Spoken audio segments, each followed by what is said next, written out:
abanye abantu banomona ubheka abanye abantu banomona bagcwele inzondo futhi mina ngiyababona ubheka abanye abantu banomona ubheka abanye abantu banomona ubheka abanye abantu banomona bagcwele inzondo futhi mina ngiyababona ubheka abanye abantu banomona ubheka abanye abantu banomona ubheka abanye abantu banomona bagcwele inzondo futhi mina ngiyababona abakhathali ukhuluma ngami abakhathali ukubhala ngami benza ngathi bona bayangazi kanti abazi next bangibone phepheni I live my life mina futhi angifuni stress mina ngisikonzela umdali ngoba nguye yena practically ngothinta mina ngithuthi into Jesu anginandaba. Yes, ngilo njalo kungiyekela ke Smezi njengoba kuthembisile ke la ke ukuthi stop esihlanzekela ke Smezi. Mina kethu ngikubikelele ngikwamukele mina kethu ngabo right. Ya ngiyaphila bafoni njani? Nami ngikrende mina kethu ke la ke ungabapikelela semakhaya. Sanibonani emakhaya ukhulumayo uSmezi. Ya i-guest yenu ya namhlanje wale ethembisa le. Yeah. Manje akhona ukunhlanganiswa yini ke la? Kunama journalist avamisa ukubhala izitori ngami esikhathini esiningi yabo. So manje always mangenza something basho ukuthi ngibathumele bazoyipublisha na kanjani. So yeah ngasho nje ukuthi abantu abangisupporta kakhulu and ngiyabonga ukuthi bachubeke bangisupport and also amanye ama news agencies abase lapho njengaba iLowfelder nabo Mpumalanga News kanjalo. Okay. Kubachazela ke balele emakhaya ke ubathwebela ke sithombe ukuthi ngabe nje sikhuluma ngaSmezi sikhuluma ngabani? Yeah uSmezi igama lakhe langempela uSteven wakashongwe.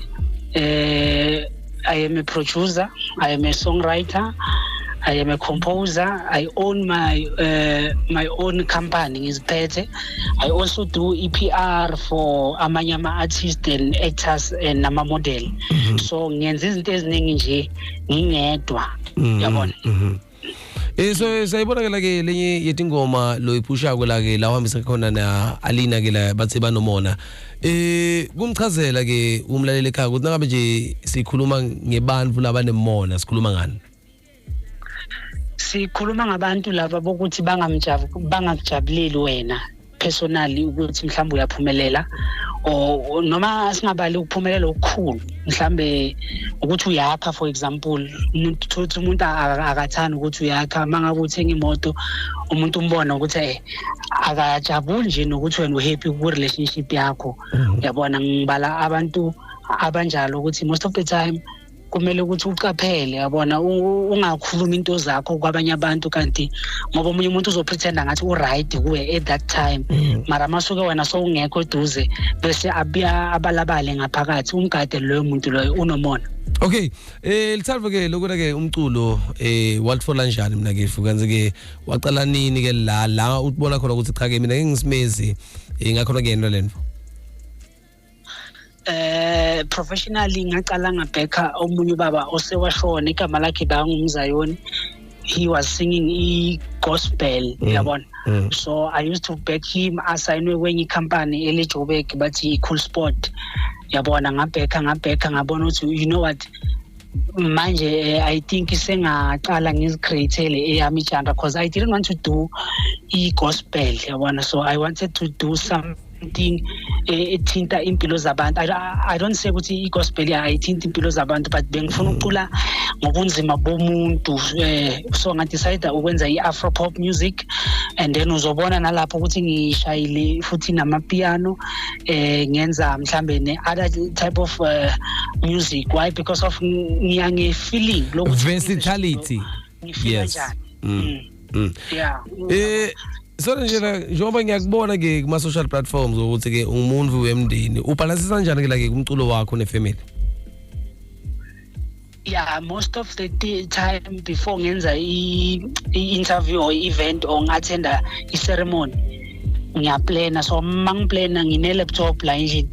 So so yonke into engiyenzayo most of the time ngiyenzela ejardini because of sinama wife angithi uyazi, and then bese ngiyamplana bese umama uyakhona ukubona ukuthi okay ubaba ngelanga so uzobe angekho, if possible ngiyakhona ukuhamba naye siyahamba, if mhlambe asikhoni uyamina ngedwa, mara most of the time ama event wami ngiattenda nawo umuntu wami why so that angazosala endlini abhoreka because kuye is like it's a vacation bese kimi ngisemsebenzini shooting shaya inyoni ezithu ngilitshele lot. Yes. Kunelitshale nginayo la studio lapha singibullet motivation yathi first day ngathi ngicela kuhlangana naye wangitshela ukuthi umuntu lo wena ke umsebenzi wakho wonke iPA yakhe ke la ke mngakhe bullet nayo lenkulumo impinzi yaboy. Yeah. Yate puti phela what is great ngokuthi to make your partner to be your assistant ngilokuthi unguwe. Yes. Sine problem yabantu labafuna ama partners but at the same time bangafuni babe part of them. Your partner, your wife must be part of you because this is Bible now shada umfati ndibanyamanye. So when you deny your access to your wife you are denying yourself. Yes. Uvile ke Smith. Yes. Yeah. Uqinisile kakhulu because of every successful man there's a strong woman behind him. Uyangizwana? Yeah, so abo mama badlala indima ebaluleke kakhulu kithi abo baba. So that is why I feel sad mangibona indaba zabo GBV ngibona ukuthi you know what kunabo baba abanye abasuke sebalahlekile but because of uNkulunkulu investile kimi wathi Smezi go there and sing. Ngize ngakhipha izingoma ezikhuluma ngayo iGBV and I also motivate people ukuthi you know what if kunezinkinga ohlangabezana nazo don't be afraid to pray uyabona and try ukuthi wena nomuntu wakho nihambe nothola icounseling uyabona. Yeah. Ang35 October ngokuyisibeke la ke 10 o'clock na umsakazo ke ePizza FM 104.9 phamba kuPeter FM sakhulumisana nalo lukela ke Smezi nakumnyaka ke uyaphela mla kethu ke la ke ngabe ke kulomnyaka yini losifihlele kona lesingakwade. Ngicale ngakhipha ama-single I think I4 ethi hole wena wedwa la ngifeature uAlina ngabe kahle sengidrobhile ilo kanje i-album manje ngenxa ye-schedule sami ngenxa ye-schedule sami ngimane ngakhipha ama-singles but abantu definitely na kanjani abalindi i-album because angeke kuphele lo November ngingakayidrobhanga in all platforms. So ngabe nje ngifuna ke umculo wa Smezi nguthola njani? Simple, you just go to Google, you write Smezi is SMEZI Smezi, or you go to YouTube, you write Smezi, Spotify, Apple Music, iTunes, Shazam, hey, don't please, you write Smezi, uzozibona ingoma zami ziningi kakhulu and zonke zinama meaning. Uyangithola zonke zizele kuzokwakho umuntu. Njoba uyithinzile ke indzaba ukuthi ul-artist, uyi-producer, uyi-writer, une-record company yakho ke la ke ikakhulukazi ke la ke ama-artist la khona ke eNingizimu Afrika agcine akhala ngokuthi ke ekugcineni simbonile ke na umfana ke Mashego la akhala khona ukuthi kunetimali takhe la ngakatholi ke la ke artist lelisha lelisafika ke egaming ungasaza kuthini kulo? Ngingathi mina angathathi izinto ngamawala. Number 1 angabona abantu eTV azitshela ukuthi abantu abavele eTV balungile. Umuntu makenze i-research about i-industry afuna ukungena kiyo. Okay, I know it's very difficult ukuthola ama-journalist number 1 abantu abazobhala ngabo istory. Ngiyazi mara if sobatholile kuba ngcono because labantu laba abadili ne-manager yakho abadili ne-agent yakho but badila nawe direct. So first of all zama ucreate i-friendship or i-relationship nabantu who are working on the industry. When I say ngithi abantu angibali ama-producer and artist ngibala ama-radio stations maningi ama-radio station. If nje ungathola 50 ama-radio stations adlala music wakho constantly you're gonna make money and then uzame ukuthi ubakhiphe labantu like ukhulume nabo every day like ungakhulumi nomuntu ngoba ufuna i-interview kuye but ukhuluma naye every day umcheck so that this person azobona ukuthi we are trying to build a strong relationship naye.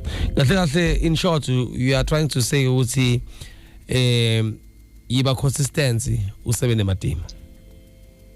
Yes, and uyazi ukuthi abantu bala ka music industry noma ningabi nama agreement sometimes ungabi harsh or ungathatha ama decision unama emotions ngoba ngenxa yesikhathi mina kethu ke kunengoma lekhona ledlala ku background la bayibita ukuthi celebrate la uhamba khona ke nasigudla 36 na Deeps ake ngitshela kabani ngale ngoma ngoba ngiyayiva ukuthi cha iyabhakela kule ngoma leyo ngithi abantu abacelebrate ngiyazi ukuthi this year azange kube unyaka omuhle kwabanye mara ngithi ababonge nje ukuthi konke kwenzekile and bona badlulile balaba khona ababonge nje lokho ngikufisela ukuhle kuphela mina kethu ngiyayithanza indlela lo dedicated ngayo ngibonile ukuthi bosolo ke uzama ucaba ukuthi maybe nami ngiyakubalekela cha bengakubalekeli mina kethu ke la ngibonile ngize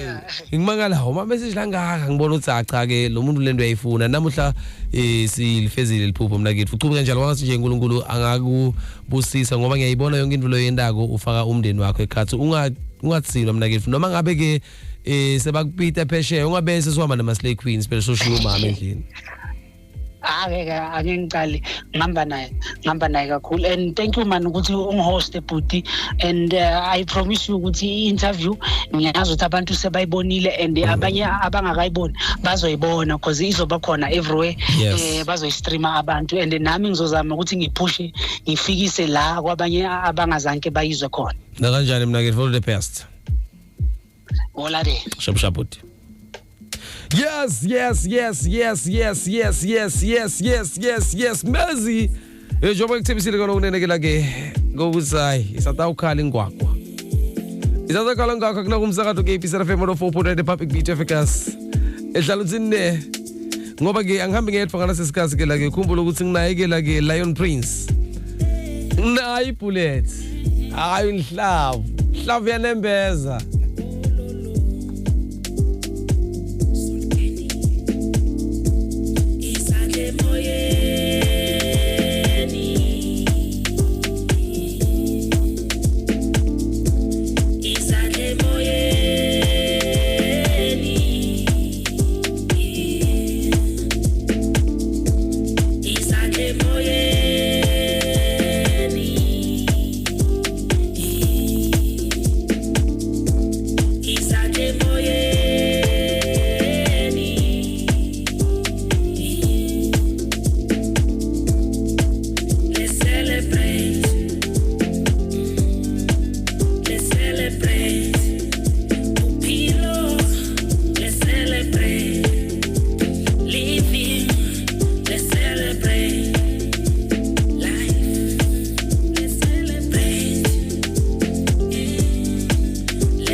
Moye